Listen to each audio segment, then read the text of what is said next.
শুনি যে ভূতে ধরেছে, ধরেছে আদৌ যে ভূতে ধরেছে কিনা সেটা আমরা কিভাবে বুঝতে পারছি। আর যদি মানুষকে ভূতে ধরেও থাকে তাহলে সেখান থেকে আমরা কি করে বাঁচি।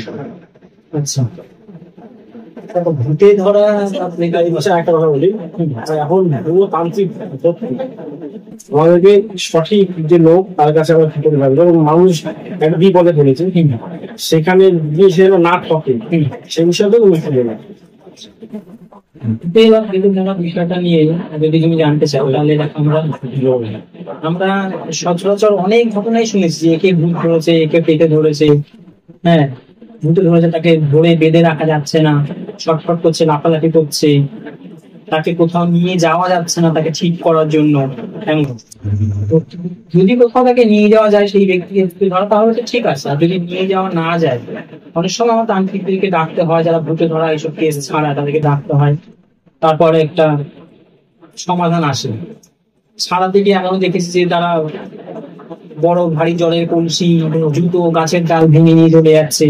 তো যেটা চোখে দেখছি সেটাকে তো অবিশ্বাস করার কিছু নেই, অবশ্যই সেটা আছে বলেই দেখছি আমরা। যেন একটা ভারী কলসি ডাক দিয়ে তুলে নিয়ে গেল, গাছের ডাল ডাকে করে ভেঙে নিয়ে চলে গেল, কি করে সম্ভব?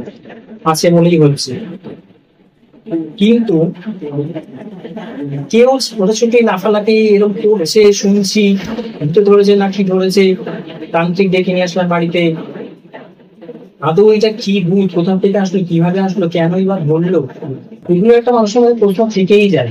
যদিও সেগুলো কে ধরেছে, কে ধরলো তাকে, কে ধরলো, কি উদ্দেশ্য ছিল তাকে ধরার, মেরে ফেলা, অন্য কিছু, সেটাও জানার বিষয় মানুষের মধ্যে কৌতূহল থেকে যায়। কিন্তু সেগুলো জানাবে কে?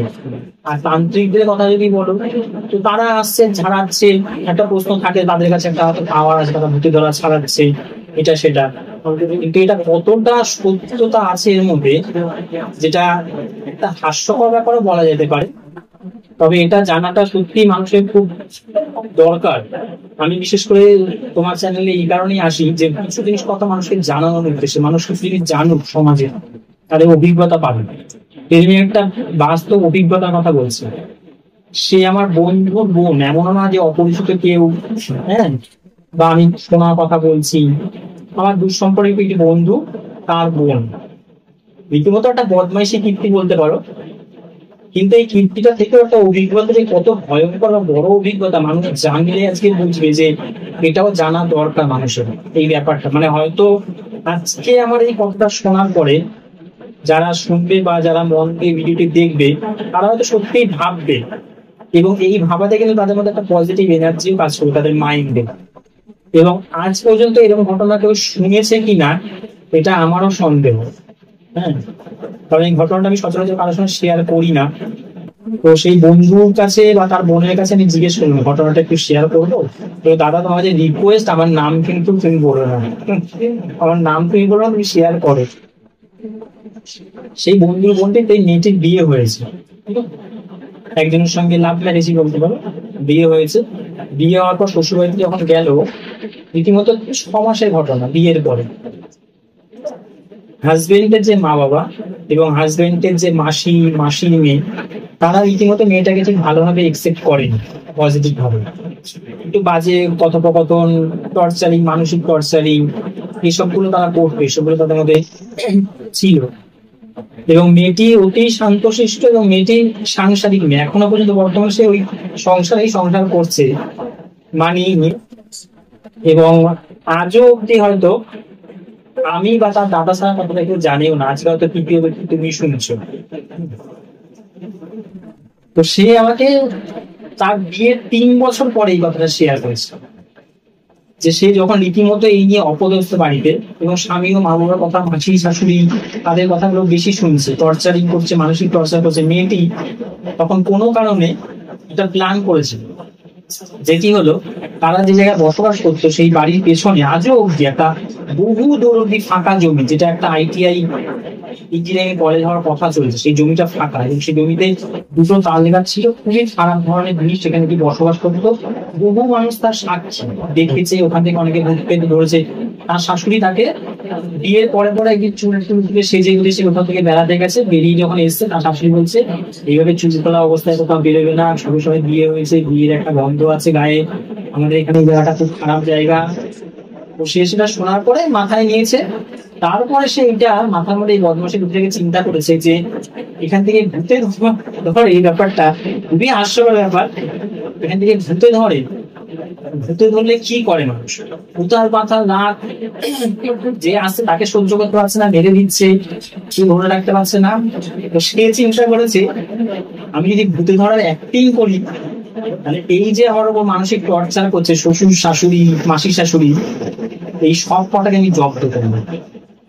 সে রীতিমতো রকম একদিন সন্ধে বেলায় চুপ করে ঘুম মেরে বসে রয়েছে বিছানাতে। তার হাজবেন্ড যখন এসছে, এসে তাকে জিজ্ঞেস করছে যে কি হয়েছে, সে রীতিমতো একটা বড় বড় চোখ করে তার দিকে তাকিয়েছে, তাকিয়ে একটা গোমড়াচ্ছে, গম গম করে গোমড়াচ্ছে। এবার তার হাজবেন্ড বলছে যে কি হয়েছে, তোমার কি হয়েছে? যখন তাকে ধরতে যাচ্ছে তাকে এক ধাক্কা মেরেছে। এখনো তার হাজবেন্ড বলে, মানে আমার বন্ধুর সামনে কথা বলে, যে তোমার বোনকে ধরেছিল, বাবা ভূতপ্রেতের কথা আমাকে বলো না, তোমার বোনকে ধরেছিল, সে যা হয়েছিল। ধাক্কা মেরে পেতে সে রীতিমতো পড়ে গেছে। পড়ে যাওয়ার পর তার বুঝেছে কি ব্যাপার হলো, এরকম করলো কেন। সে তার মাকে ডেকেছে, বাবাকে ডেকেছে, সামনে যেই যাচ্ছে রীতিমতো মেরে দিচ্ছে তাকে, রীতিমতো মেরে দিচ্ছে। এবং আরেকটি সমস্যা ছিল যেটা মেয়েটি এটা করার কারণ, বিয়ের পরে মেয়েটিকে তার বাপের বাড়ির সঙ্গে যোগাযোগ করতে দিতে হবে, তারা যেন না আসে, তাদের যেন বেশি না যায়। এবং এটা সে মাথায় নিয়েছিল এই একটাই রাস্তা আছে, বাবা মার বাড়িতে কন্ট্যাক্ট করেন, বাড়ির সঙ্গে যোগাযোগ করেন। তারপরে সেই ছেলেটি যেহেতু মাসি শাশুড়ি খুব মাসির ভক্ত, তাদেরকেও ফোন করেছে, তারাও এসছে, ইতিমধ্যে ফোন করতে কিছুক্ষণ পরে এসছে। যে সামনে যাচ্ছে তাকে ধরে রাখতে হচ্ছে, সে তো উতাল পাতাল, ভূতে ধরেছে মানে সে আমি উতাল পাতাল করবে, সে উতাল পাতাল করছে।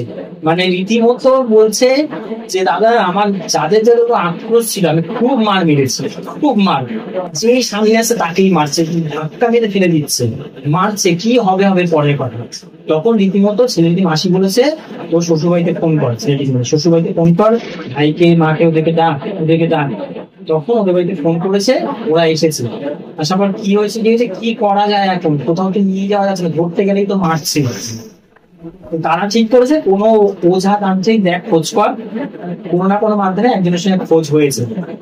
সেই ব্যক্তি বাড়িতে এসছে, আসার পর তাকে দেখছে, কোথা থেকে এসছিস তাকে জিজ্ঞেস করছে, কোথা থেকে ধরেছিস, কি নাম তোর? সে কিছুই বলছে না, মেয়েটি বলবো না, মেয়েটি বলছে আমি বলবো না, কোথা থেকে এসছি বলবো না, কি নাম বলবো না। তা বলছে দেখবি, তা জল রেডি করছে, জল ছেটাচ্ছে মেয়েটার উপরে। তো আমি তখন ওকে বললাম তোর কি হাসিও পায়নি? বলছে দাদা যখন হাসি পাচ্ছে হেসে দিচ্ছে, ওরা যে ভূতেই হাসছে, হেসে দিচ্ছে, আবার গম্ভীর হয়ে যাচ্ছে, আবার গম্ভীর হচ্ছে। ওকে বলছে তোকেও মারবো, সেই তান্ত্রিককে বলছে তোকেও মারবো, তুই আমাকে ছাড়াতে পারবি না, এখান থেকে বেরিয়ে যা, তোকেও মারবো। সে রীতিমতো ওদেরকে তখন বলছে আমি চেষ্টা করছি, যদি একবারে না হয় 3 দিনে করতে হবে, ডক্টর কাছে শান্ত করছি, এরপর কিন্তু একটা কবচ কিন্তু ওকে দিতেই হবে, দেহবন্ধন কবচ ওকে দিতেই হবে বলে সে বহুভাবে চেষ্টা করছে। ওদের বাড়ির লোককে বলছে তান্ত্রিকটা ওদের 2 হাত ধরো, এই করো, কিন্তু যারা ধরতে যাচ্ছে মারছে। তারপর মেয়েটা বলছে এটা অনেকক্ষণ চলার পর তারপর আমার ভালো লাগছে না, যে অনেক মারধর করলাম, নিজেও এমন করছি, আমারও আর শরীর ভালো লাগছে না, আমার আর ইচ্ছে করছে না, এবার মধ্যে থাক, এবার থেমে যাই। হ্যাঁ, বাড়ি থেকেও এসছে, ভাই এসছে, মা এসছে। তখন গিয়ে সে তান্ত্রিকটাকে বলছে ঠিক আছে চলে যাবো, তান্ত্রিক বলছে ঠিক আছে চলে যাবো। তখন সে তান্ত্রিক বলছে দেখেছেন কোথায় যাবে, কোথায় যাবে, আমি যা জিনিস দিয়েছি ও যেতে বাধ্য বলে আবার একটা জল রেডি করেছে, জল রেডি করেছে, বলছে এটা ওকে খাওয়া। প্রথমে ওই জলটা নিয়ে যাই ওকে ছিটিয়ে খাওয়ানোর চেষ্টা করছে, কিন্তু খায়নি, ফেলে দিচ্ছে, মারছে, খায়নি। তারপর ও দেখলো যে আমাকে যদি এটা ছাড়তে হয় তাহলে আমাকে দেখাতে হবে যে তান্ত্রিকটা আমাকে তাড়িয়েছে, আমি ছেড়ে দিয়েছি, ভূত ছেড়ে দিয়েছে। তারপর সে জলটা দিয়েছে যে এটা ওকে খাওয়াও, ওই যেটা খাবি। তখন ও বলছে যে হ্যাঁ আমি খাবো। তারপর জলটা দিয়েছে, খেয়েছে, খাওয়ার পরে সে আস্তে আস্তে ধীরে ধীরে নর্মাল হয়ে গেছে। তারপরে তান্ত্রিক বললো যে একটা কবচ ওকে দিতেই হবে, দেহবন্ধন কবচ। বাড়ির লোক বলছে না কবে দেবেন, তা বলছে আমি এখনই তৈরি করে দিচ্ছি। সে তৈরি করে দিয়েছে, যারা বলছে কত টাকা লাগবে, 7,000 টাকা নিয়েছে কবচটার জন্য, আর এই ছাড়িয়েছে যে তার জন্য 2,000 টাকা নিয়েছে। এবং তান্ত্রিকটা বাড়ির লোককে বলছে এবার ছেড়ে দিয়েছে, নিশ্চয় থাকো। আমি দেখলাম ওর শরীর থেকে যে বেরিয়ে গেল, বেরিয়ে বাইরে চলে গেল, দেখলাম।